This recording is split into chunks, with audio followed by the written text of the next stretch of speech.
আসসালামু আলাইকুম গাইজ, আজকে আমি চলে আসছি বসুন্ধরা কনভেনশন হলে। এখানে আজকে একটি ফেয়ার আছে, সেটা হচ্ছে ফুড ফেয়ার। সো আমি আজকে এখানে ফুড ফেয়ারে আসছি অ্যান্ড ভিতরে কি ফুড আইটেম আছে অ্যান্ড এর থেকে ইন্টারেস্টিং ব্যাপার হচ্ছে এখানে কিন্তু আজকে কনসার্ট হবে। সো আজকে কনসার্টে কে আসবে বা ফুড আইটেম কি আছে, কেমন ফুড ফেয়ার হবে, সব কিছু কিন্তু আজকে আপনাদের সাথে দেখাবো। সো আমি যাই ভিতরে ঢুকি অ্যান্ড তারপরে ছোট ছোট ভিডিও করে সব কিছু আপনাদের সাথে দেখাই।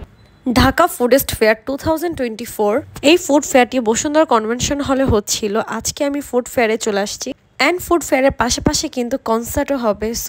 সো সবকিছু মিলে কিন্তু আজকে অনেক বেশি এনজয় হবে। তো সন্ধ্যার পর থেকে concert and food fair start হয়ে গেল। দেখতেই পাচ্ছেন যে অনেক পোলাপান মানে অনেক ছেলে মেয়ে চলে আসছে। সো সবাই এখানে আগে টিকিট নিচ্ছে, দেন হচ্ছে টিকিট শো করে ভিতরে ঢুকছে। সো আগে টিকিট নিতে হবে, দেন তাদেরকে টিকিটটা শো করতে হবে এখানে, তারপরে ভিতরে ইন করতে দিবে। টিকিট ছাড়া ভিতরে একদমই ইন করা যাবে না। তো আমি ভিতরে চলে আসলাম। ভিতরে এসে দেখি অলরেডি কনসার্ট স্টার্ট হয়ে গেছে অ্যান্ড এখানে অনেক মানুষ ছিল। সো আমি প্রথমে ভিতরে ঢুকিয়ে আগে এনজয় করে নিচ্ছি, কনসার্টটা আগে উপভোগ করব।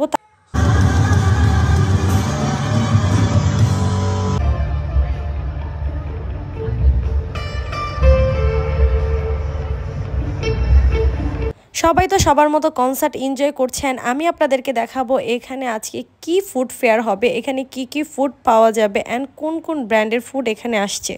এখানে কিন্তু অনেক ফুড আইটেম আছে। এখানে কিন্তু মিঠাইওয়ালা এসেছে, এখানে মিঠাইওয়ালার স্টল দিয়েছে। এটা হচ্ছে এসসি বেকারির স্টল দিয়েছে। এসসির বেকারিতে অনেক খাবার আছে, অনেক ফুড আছে। এখানে হচ্ছে নাস্তা হাটের স্টল দিয়েছে। এই নাস্তা হাটে হচ্ছে আপনাদের ফুচকা পাওয়া যায়, তাই অনেক বেশি ভিড় ছিল। দেন এখানে হচ্ছে অনেক ফুড ছিল, বার্গার ছিল, স্যান্ডউইচ ছিল, পুডিং ছিল অ্যান্ড নাস্তা হাটে বেশি মানুষ ছিল বিকজ এখানে ফুচকার আইটেমটা ছিল। ফুচকা আর চা থাকলে আর মানুষ কোথায় যাবে বলেন। এই দিকটাতে আইসক্রিমেরও স্টল ছিল। দেন কিন্তু এখানে অনেক ইন্টারেস্টিং ব্যাপার হচ্ছে বিউটির লাচ্ছির স্টলও দিয়েছে, ফালুদা অ্যান্ড লাচ্ছি। বিউটি লাচ্ছি আবার কে না চিনেন বলেন। সো এখানে কিন্তু টেস্টি ট্রিটের স্টল দেওয়া হয়েছিল।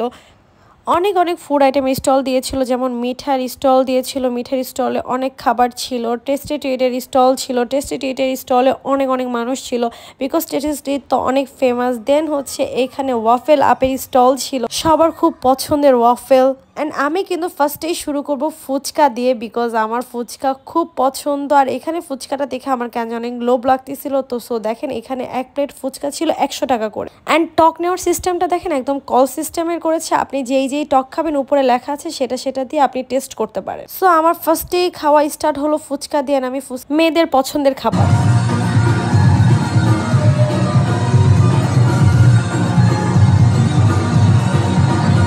অনেক বেশি গরম ছিল, তাই চলে আসলাম বিউটি লাচ্ছিটা খেতে। বিউটি লাচ্ছি দেখেন বানিয়ে দিচ্ছিল একদম সামনাসামনি। সো বিউটি লাচ্ছি তো অনেক মজার, আমার তো খুবই পছন্দ। অনেক গরম ছিল, তাই ভাবছিলাম যে 2-3টা লাচ্ছি একসাথে খেয়ে ফেলি। অনেক বেশি এনজয় করছিলাম কনসার্টের সাথে। সো ঠান্ডা লাচ্ছি খাচ্ছিলাম, গরম কনসার্ট এনজয় করছিলাম। ফুড ফেস্টিভ অ্যান্ড কনসার্ট একসাথে এনজয় করার পর আজকের এই ব্লগটা এই পর্যন্তই। সো সবাইকে আমার এই মিনি ব্লগটা শেয়ার করলাম, আশা করি সবার ভালো লেগেছে। সো ব্লগটা এই পর্যন্তই। সবাই ভালো থাকবেন, সুস্থ থাকবেন অ্যান্ড গাইজ আপনারা আমাকে সাপোর্ট করবেন, ব্লগে কমেন্ট, লাইক অ্যান্ড শেয়ার করবেন। সবাই ভালো থাকবেন। আল্লাহ হাফেজ অ্যান্ড আসসালামু আলাইকুম।